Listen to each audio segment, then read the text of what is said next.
Have you ever loved a friend so deeply that you could swear you'd go to war for them? A friend you grew up with, laughed with, cried with, a friend you believed would walk with you through every season of life? But life has a cruel way of revealing truth, sometimes gently, sometimes like a knife slipped between the ribs.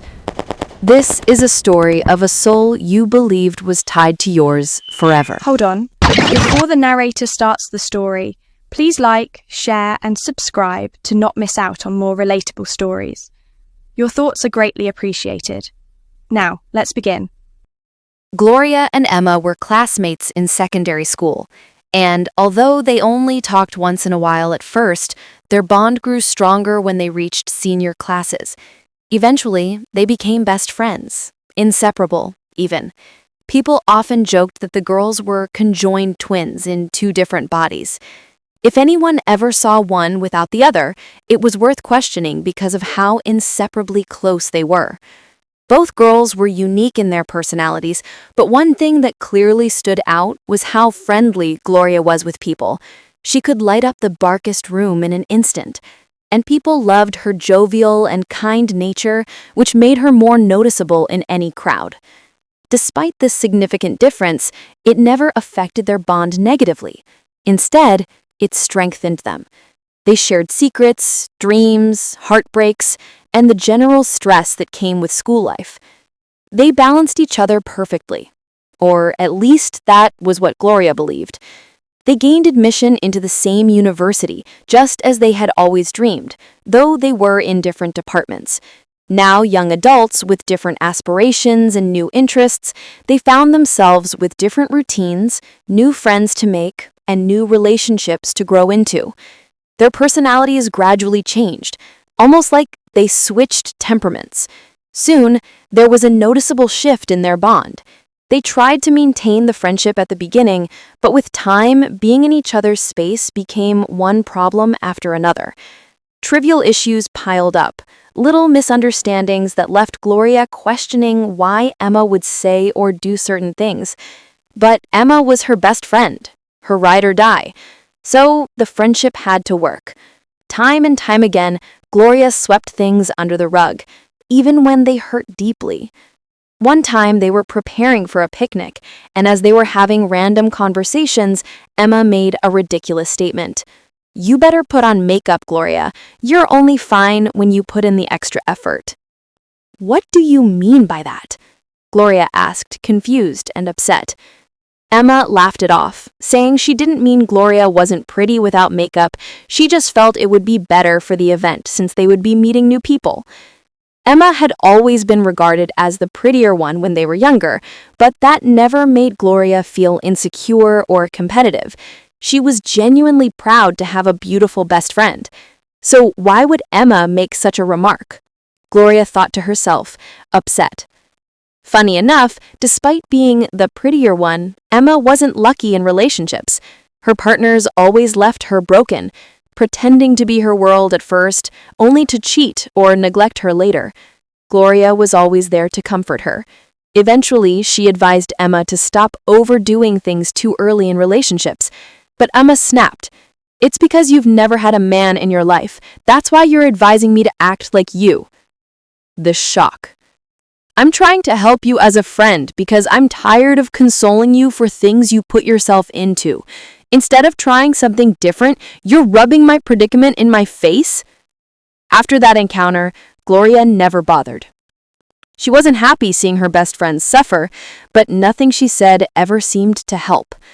Emma also had the habit of wanting to dress like Gloria. Gloria never minded. They were best friends, after all, but Emma would sometimes make comments like, "This outfit would look better on me because of my hourglass figure. Try getting something that fits your body type." "Give me yours. It's a different color. You can buy something else." But if Gloria asked for some of Emma's clothes in return, especially the ones she admired, Emma refused. Then there were the insecurities Emma used as jokes, even after Gloria begged her to stop. Instead of apologizing, Emma accused her of no longer being jovial, as though being jovial meant tolerating disrespect disguised as humor. Their issues didn't stop in school. Since their families knew each other because of how long they had been friends, Gloria invited her to family gatherings. Most times, Emma arrived extremely late without a reasonable explanation, or she wouldn't show up at all. Still, Gloria made excuses for her. Life happens differently for everyone. Maybe she just doesn't want to talk about whatever she's dealing with yet. Some weeks after missing another family event, Emma called. "I'll come over to stay for a few weeks, bestie. Prepare for my arrival," Emma told her over the phone. They talked a lot to catch up on their lives and watched movies together. Times like that felt like how it used to be when they were younger, but suddenly Emma announced she was leaving the next day. "I need to leave, Gloria. I have other things to do." "I thought the plan was to spend 2 weeks so we'd have enough time to go out more since we barely do in school. It's not even up to a week since you came, and coming to visit you when I can is almost impossible because you're barely at home."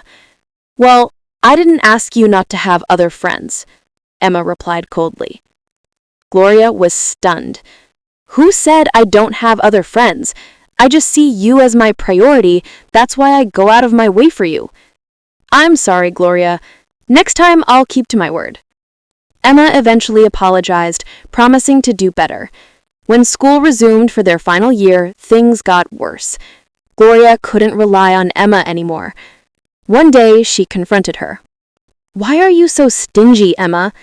Anytime I ask you to lend me money, you say you're broke or have things to sort out, but that same day, you post snaps of you at the club. It's like you want me to beg you every time." Emma snapped. "So I can't hang out with my friends? I just need you to listen. I only ask for help when I'm desperately in need, and you know that, but you act like my problems are not your concern.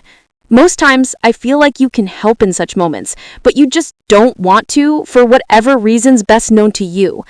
I've given you money many times without asking it for it back, because we're best friends. Didn't I check up on you to know if you sorted yourself out? Why are you talking like I never show you care?" Emma stormed off angrily. Because Gloria hated grudges, she tried to reconcile immediately. But as she was talking, she noticed something unbelievable. Her missing gown and earrings her mom gave her as a birthday gift were with her.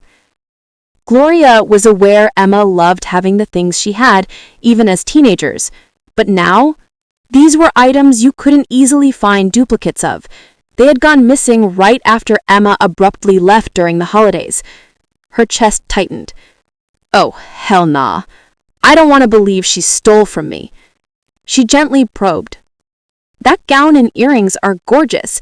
They look exactly like what I had before they went missing. And the earrings, don't you remember when I showed you after my mom gifted them to me? When did you get yours?"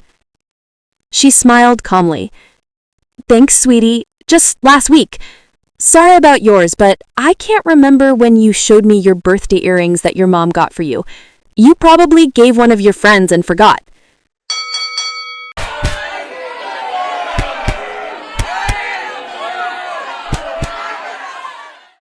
At this point, Gloria was speechless.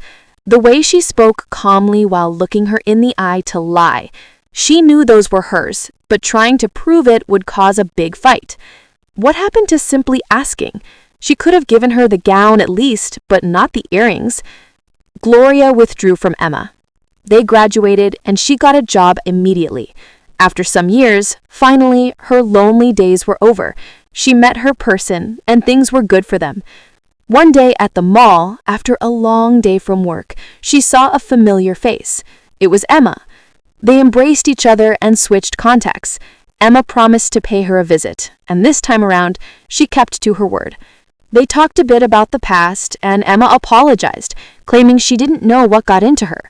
Maybe this was a small hope for them to be friends even if they wouldn't be best friends, so Gloria invited her to her wedding. "I will surely come for your wedding. I can't miss it for anything." Gloria took it as a sign that maybe they could rebuild a healthy friendship, even if not like before. Emma visited more often to help Gloria prepare for the wedding and occasionally ran into her fiancé. They chatted politely anytime he was around. One evening, Gloria's fiancé came to her with his phone. Look at this, babe. It was Emma. Hey, this is Emma. Gloria gave me your number so we can communicate better while planning for the wedding. I'm here for anything you need. I honestly don't mind. Gloria froze. She never gave Emma his number. She had secretly taken it from her phone during one of her visits. That was the final straw. You nothing but a backstabbing. When you sight me, run. Don't come to my wedding and never come near my family in the future. Gloria furiously warned and blocked her everywhere. Stealing her things wasn't enough for her. Now it was her man she wanted. Her life had been peaceful before Emma re-entered it like the green snake that she was under green grass. Gloria wasn't about to lose her peace again.